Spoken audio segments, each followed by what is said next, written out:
it's a tough thing to deal with. And me talking to Snoop and actually having a conversation with him, I know the story. I know the trial and tribulations he's been through with fame, fortune, and loss.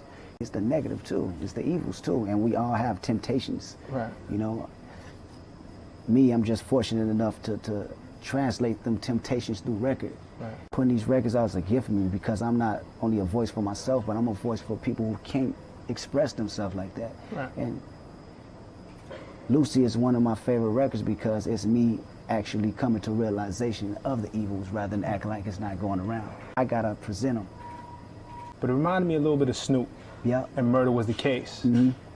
Where Of he course. had that conversation Of with, course. with the devil, with Lucifer, and that temptation was in his face. And Of course. it seems like a metaphor for something, but deals, not all money is good money. And we fall victim to it every day. You know, it's a tough thing to deal with. And I was surprised to hear some of the things that you were saying over here when you talk about depression and reveal suicidal thoughts. And I'm like, is this real? Is there poetic license? Like, where did that come from? What prompted that? I think I've pulled that song not only from previous experiences, but I think my whole life. I think everything is drawn out of that. Even situations from Good Kid, Mad City. It wasn't that much. It wasn't that vulnerable. Nothing was as vulnerable as that record.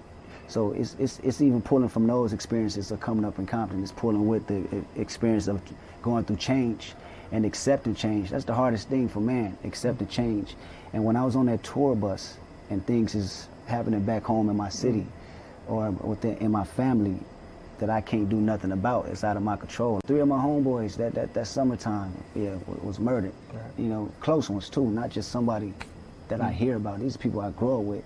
So it all psychologically, it messes your brain up because you live in this life, you know what I'm saying, but you still have to face realities of this. I gotta get back off that tour bus and go to these funerals, you know, and go talk to my moms and talk to their aunties, the kids that you know, lost their lives.